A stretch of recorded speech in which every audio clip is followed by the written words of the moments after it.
Shayne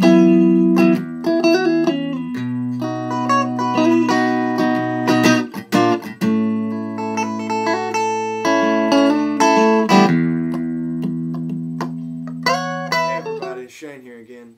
Today I thought I would try my hand at a video lesson, show you how to play a song that I like, and in trying to come up with a song to play, I thought about my good friend Brad, and so in his honor we're going to do Yellow Ledbetter. It's a super simple song to play. I'm going to show you the chords, I'm going to show you the grips, I'm going to show you a couple licks in it. This is not going to be a note-for-note rendition. That's not really what I do, not really what I believe in. Instead, I'm going to equip you with the tools to play this song whatever way you would like and add some things to it, add your own touches and flair, because that's really what it's all about anyway, is making the song your own. Song's in the key of E major. If that means nothing to you, don't worry about it. It's not important really. What is important is it's only 3 chords. You've heard the phrase, let's see, learn 3 chords, rock the world. This is one of those songs. Great song by Pearl Jam. I don't know if I mentioned that. The chords that we're going to cover are E major, B major, and A major. And that's going to make up pretty much the entire song. The layout, the progression is going to be E, B, A, E. All major chords. E, B, A, E. And that's going to pretty much stick throughout the entire song. Now an E major chord, I'm going to assume you're familiar with right here.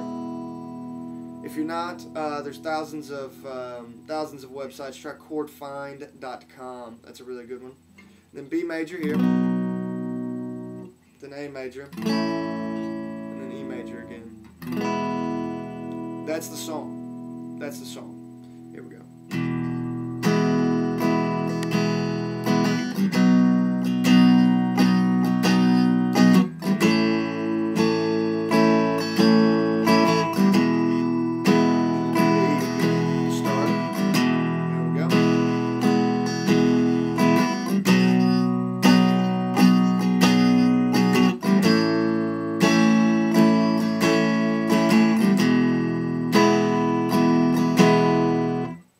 If you can play those, you can play a passable version of Yellow Ledbetter that you can be. What we're actually going to do though now is I'm going to show you the grips that you would really be using if you're going to play it a little bit higher up the neck or move it a little more advanced.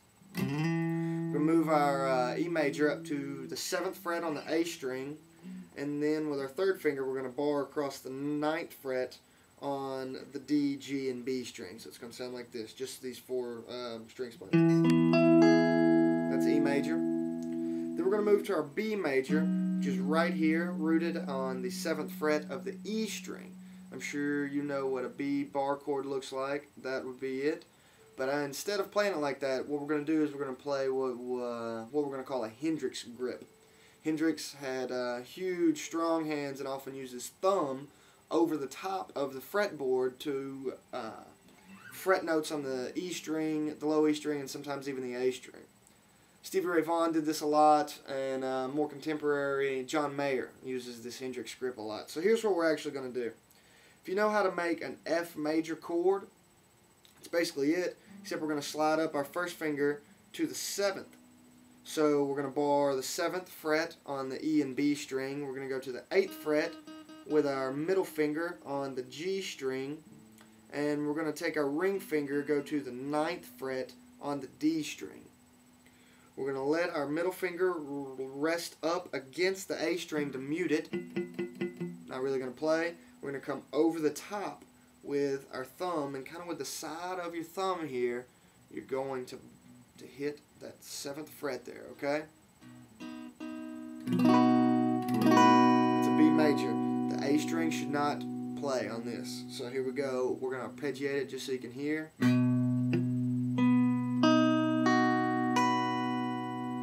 You should always do this when you learn a new chord or a new grip. Go very slow, arpeggiate it, make sure that you're playing every single string so that they really ring through. So that's our B major. Let's try that one more time. See if we can get a good look here. Now for our A major, all we're going to do is slide this exact shape down a whole step, which is to say 2 frets. So our thumb is going to be at the 5th fret now, and we're going to make that same major shape. And again, we're going to mute the A string. Since we're playing A major, you could let it ring out right here, but it's kind of a bad habit to get into because the A won't fit into into all chords. So here we go, arpeggiated. Let that last one ring there. And then for the last E, we're going to go to an open E. Okay, so let's kind of see what that sounds like. We got a E major here, followed by a B major, down 2 frets to an A major, and then down to an open E. There you go. Okay, now that we kind of got that out of the way, we understand how the chord's going to go, the layout, all that. We're going to talk about some licks now. Again, I'm not going to give you specific licks, but I am going to show you some general ideas, and these licks will work in any key as you transpose up and down the neck, all that. These are good things to know. First one, we're going to need to know the major pentatonic E major scale. It's going to start at the 9th fret.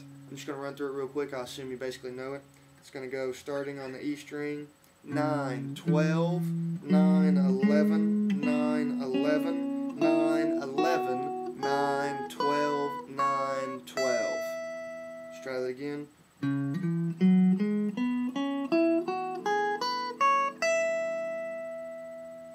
Okay, that's what we're going to be playing on. So our first lick, we're just going to do some hammer-ons and pull-offs, staying in the 3 strings that are the 9/11, if that makes sense, which is going to be A, D, and G, okay? First lick's just going to be like on the A string, hammer 9 to 11, and then go, see what I'm playing here, 9 barred across. We're going to do some hammer-ons and pull-offs on the G string, 9 to 11, pull-off 9. Try to get you a good look at that. Put a little vibrato in it, okay? So that's kind of our intro there.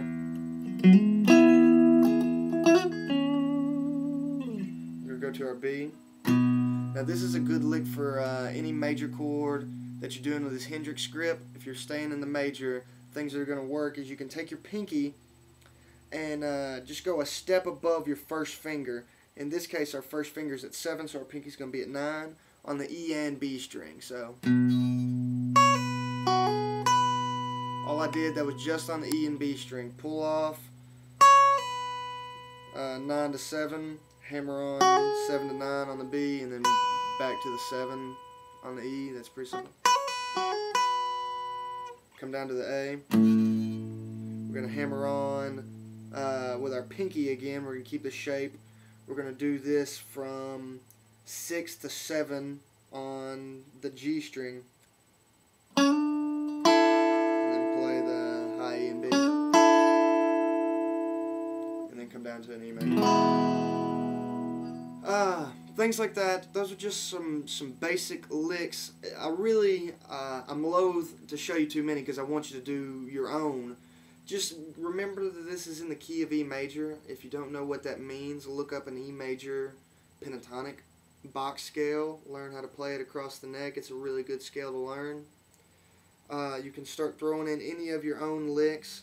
He does a few things in the song that I will show you real quick. They're not exactly tricks, but that is more or less what they are.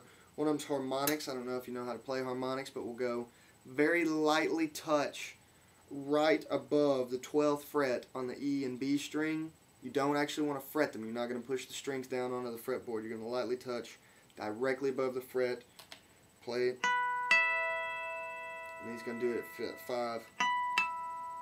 5.